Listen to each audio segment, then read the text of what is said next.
Today, we have an exclusive interview with the Chief Executive Officer of the Citizenship Bay Investment Unit in Saint Lucia, Mr. Mc Claude Emmanuel. Saint Lucia launched its Citizenship Bay Investment Program in 2016, and since then it has established itself as one of the most reputable and the most sought after CBI programs. The program gives investors and their families the opportunity to become citizens of Saint Lucia in approximately 4 months. Our firm, Citizenship Bay, has been a trusted and authorized partner for the Saint Lucia Citizenship Bay Investment Unit since the program's early days. In this interview, we will discuss some of the most popular questions prospective applicants may have about the country and the program. Mc Claude, good morning, and thank you for being with us today. Good morning. Good morning. My pleasure. Thank you for having me. Thanks a lot. It's our pleasure. Great. So tell us about Saint Lucia, like the country, the economy, the tourism. Many clients we speak with on a regular basis seem just to want to know more about the country, because of the geographical distance, I would say, between where we are located and Saint Lucia. It seems that there's a bit of lack of knowledge about the country in general. So tell us more. Okay, sure. Saint Lucia is I believe, the most beautiful island in the world. And obviously I'm being biased, but I truly believe we're a beautiful country. Located in the Eastern Caribbean, 238 square miles, population size of approximately 180,000 people. Our primary industry is tourism. So we welcome over 1 million visitors every single year, both via the cruise or the airports. And our core regions traditionally have been North America, Europe. And I think we've seen increasing demand from Latin America and new and emerging regions. Traditionally, we were an agriculture farming-based industry. However, over the last 25 years, we've transitioned to tourism, and also we have financial services that are a big part of our profile in Saint Lucia.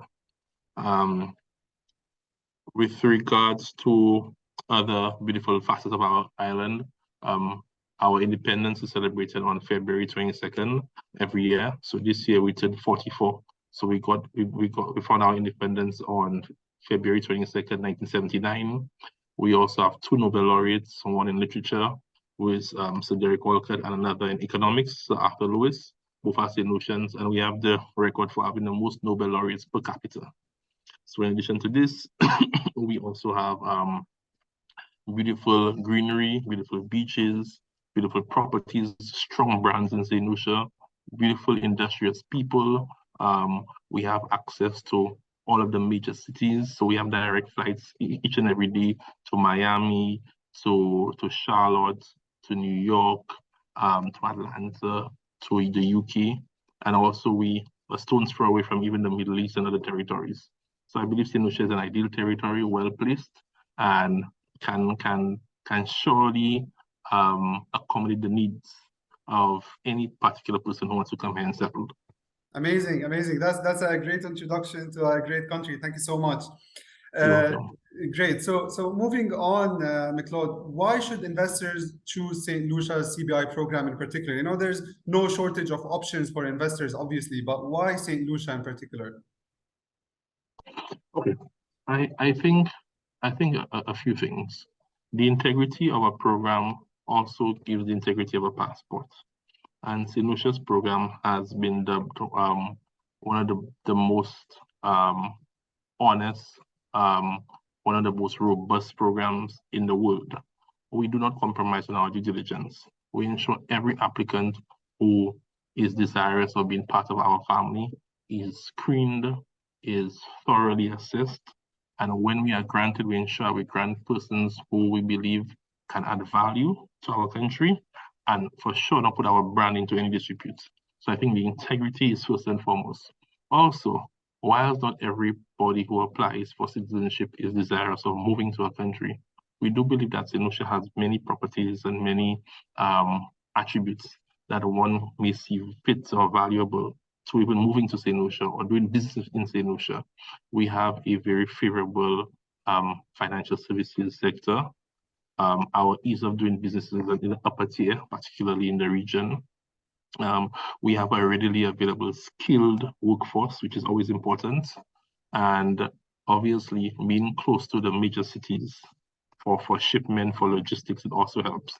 So I think there are many reasons why Saint Lucia can be seen as an ideal place to be, and as well an ideal program to invest in. Great. You touched on the fact that you have strict due diligence for a bit. So can we talk a little bit about that? How does Saint Lucia ensure that all applicants are, properly vetted and assessed, and you're not attracting sort of the bad apples, let's say? It's a combination of internal and external partners. So internally, we have our strict processes for compliance and for our own internal risk matrix, which we factor in when assessing an applicant. We also use reputable firms around the world who do also help us and support our endeavors by going in and finding out every significant detail about every applicant. And in addition to this, we use other third-party law enforcement agencies. So when we collate all that information, we can now make a more informed decision as to whether an applicant is worthy of being granted or being denied. Now, moving on to the passport and the strength of the passport. Now, I understand that St. Lucians enjoy traveling with one of the world's most powerful passports. It's currently ranked as the 32nd in the world, I believe, with visa-free access to 140 countries. So my question, and this is a question that we get asked frequently from our clients, is St. Lucia or the Ministry of External Affairs in particular actively working on retaining this position? And should we expect more countries to be added to the visa-free list in 2023? Oh, certainly. I think it was last year, about September, Georgia, the country of Georgia was added to our list of territories for visa-free access. So our number is now 147 visa-free access. And as we forge bilateral relationships, we definitely will leverage these partnerships, these relationships for even more visa-free access in the future. Now talking about the program, the CBI program, like we at Citizenship Bay, and I believe many agents and authorized firms share this belief or this notion that 2023 will be a fantastic year for St. Lucia or for St. Lucia's citizenship in terms of application numbers. Everyone seems to be optimistic, about this year. So. And this is a very, very common question that we get asked actually by our clients, and it's a question from us authorized firms as well. How does the CIU plan to cope with the increasing number of citizenship applications? And should applicants expect delays at some point of time? Because we've seen this happening sometimes in other programs. So how is St. Lucia coping with that? How about forecasting and accommodating based on that forecast? So there are a number of things that we're doing internally to shore up our processes, whether adding necessary human capital within our space to facilitate the demand, and then ensuring that we can use more automated approaches to doing certain things that were done manually in the past. So with automation now you can do the work of 10 in the same time that probably traditionally you would have done one thing. So that would help our processes, but certainly proper projections, adding the right fits in terms of human capital, and automating our processes will definitely help us accommodate and adequately satisfy the increasing demand for St. Lucia. That's great. So it is safe to say that hopefully we should see no delays then. That's the plan. That's the plan. About the recent changes in the program, I understand the CIU has dropped the investment fee to 200,000 from the previously 300,000, and more importantly, or more notably, I would say they've introduced a new option, which is the National Action Bond route for citizenship at the beginning of this year. Why did you choose to do that, and do you expect this option to gain popularity in the coming months and years? Okay, so let me answer the first one, which is about the reduction in the real estate fees. We are cognizant that we operate within a global landscape, and as you've seen, many of our neighboring, albeit larger territories, are facing their own economic slumps, whether it be the US, the UK, erosion in the value of dollars in certain Western African territories. So everybody is facing their own economic crises, and we felt that having a more competitive price points in the real estate would help to help us meet our market at a decent point. Obviously, we do not want to compromise we don't want a race to the bottom. Never that. However, we are cognizant that market forces play a role in everything that we do, and so that was in keeping with this sort of thrust. Excuse me. In relation to the national action bonds, Saint Lucia has a stellar reputation for honoring its bond commitments. If you see any rating for Saint Lucia government, we've always honored bonds. So we've leveraged that stellar track record, and during the COVID period.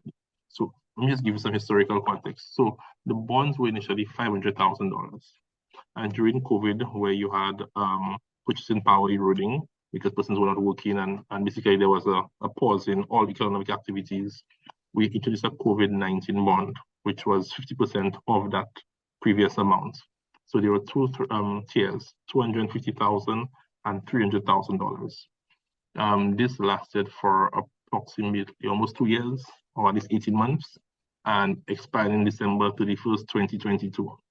We felt that based on the market response we've gotten on bonds, it was imperative that we continue having a bond, albeit no longer a COVID bond, since we have passed this phase in our life, knock on wood, and introduce another option which has similar characteristics, such as price points.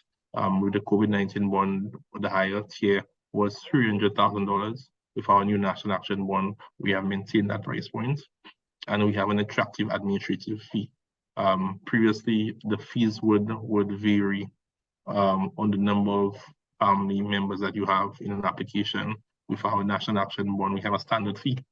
So particular for persons with larger families, they may see this as very prudent, an option, as people who are family members of 6 and more, in some cases, will find that a standard admin fee would provide benefits that probably another option whose fees grow along the family sizes would not provide that kind of return. So that's the thinking behind it. Yeah, no, it's a great option. Do you believe this option has the potential to attract new type of applicants who may be a little bit more conservative? They don't want to, let's say, contribute to the national fund, or they don't want to maybe invest because they're not sure how to maybe exit after X number of years? Or do you think the applicants for this option will come from the, from the same pool where, you get the applications for the other 2 options as well? Yeah, we've based on our analysis, there are certain territories who are traditionally known to take up the bonds, and we believe this new bond and the added value of a fixed administrative fee will prove beneficial to that particular market. So definitely we plan to penetrate our existing markets and look for new areas, new segments in the market who will also be interested in that type of option. So moving on, one thing that also I believe is very important is that maybe all CBI countries and especially Saint Lucia, like there is a need to promote the country as a whole rather than focusing only on the citizenship and passport proposition. And I believe Saint Lucia has launched a campaign last year which is beyond the passport, which I personally find very interesting. So can you tell us a little bit more about that? As I mentioned in my introduction, Saint Lucia has so much to offer. We are more than just a citizenship by investment program. Saint Lucia has a favorable investment climate. We have a readily available skilled labor force. We have access to the main cities via both our air and seaports. So I believe that the market who is interested in alternative citizenship and or residency tends to be a business-driven market. You have lots of entrepreneurs who are looking for new territories and may not know about Saint Lucia. And the first time they may have heard of Saint Lucia may be through the CIP side of things. So our thinking was, why just limit the interaction with our country to just one transaction. So why not just go beyond just having a passport, enjoying a visa-free access, enjoying other properties of a strong passport, but rather come to Saint Lucia, invest in Saint Lucia, build, establish, add to our local value, because you have Saint Lucians around the world who have different skill sets, and we could benefit from them coming to Saint Lucia, setting up shop, whether it be manufacturing, various process add-ons, and this could prove beneficial for them based on their own ROIs, but also from a Saint Lucian perspective, as you have locals who now can be employed, who can learn the trade, and can even grow an industry from this initial investment into our country. So this is the idea of it. And the Beyond the Passport also has a tagline or vibe. So it's visit, invest, build, establish. So we try to push that a lot. And I believe this, like promoting Saint Lucia in this way, it has the potential to attract even more foreign investments down the road. Like instead of just getting the investment for the program, for the citizenship, I mean, there's much bigger potential, I believe, in attracting serious investments in different sectors. So yeah, it's great, and I think it's very important to keep pushing on that front, because this is what could differentiate also Saint Lucia maybe from other countries out there. Great. So moving on, Mc Claude, what is approximately the percentage of applications coming from our region, which is the Middle East? And is there a specific region where you expect to see, let's say, a sharp increase in demand for second citizenship, in 2023? Maybe the Middle East, or maybe China after loosening, COVID restrictions, or perhaps Africa, where the CBI market has been growing steadily in recent years. So tell us more about that. I think I speak on behalf of all our Caribbean CIPs that our core markets have traditionally been Asia and the Middle East, and in some cases there have been some growth in new territories such as North America and even Europe. However, our core markets have all traditionally been Asia and the Middle East. So we expect to see continued growth in that region. And as you mentioned, as China relaxes COVID protocols or mandates, we expect to see more movement from that region in the coming year. And would you say that applications from the Middle East account probably for half of the total applications, or maybe a little bit less? It contributes to a significant number. I would like to ask you one final question. How important is it for applicants to work only with authorized firms like our firm, Citizenship Bay? Of course, we know the value, but this is more addressed to the typical client who is calling every single company in the market. Every application that we receive has to go through authorized agents, and all our authorized agents are partners. They are service providers. And we all ensure that we have reputable individuals listed as authorized agents. So my thing is that authorized agents are the only vehicle to process applications on behalf of clients. The only. So applicants need not go to any third parties. And if they go to a third party, the third party still has to circle around and come to an authorized agent. So, and we ensure that our partners are reputable, have integrity, and we monitor. And so everybody who is listed as an authorized agent has to be reputable. It's important for us because the strength of our program is tied to many stakeholders. And critical stakeholders of ours would be our authorized agents. So definitely we need men and women of integrity in that space. And so far, so good. So I want to thank partners like Citizenship Bay and others who continue to maintain the high standards in their work and integrity in their output. So thank you. Fantastic. No, thanks to you and for being supportive all through the years. I mean,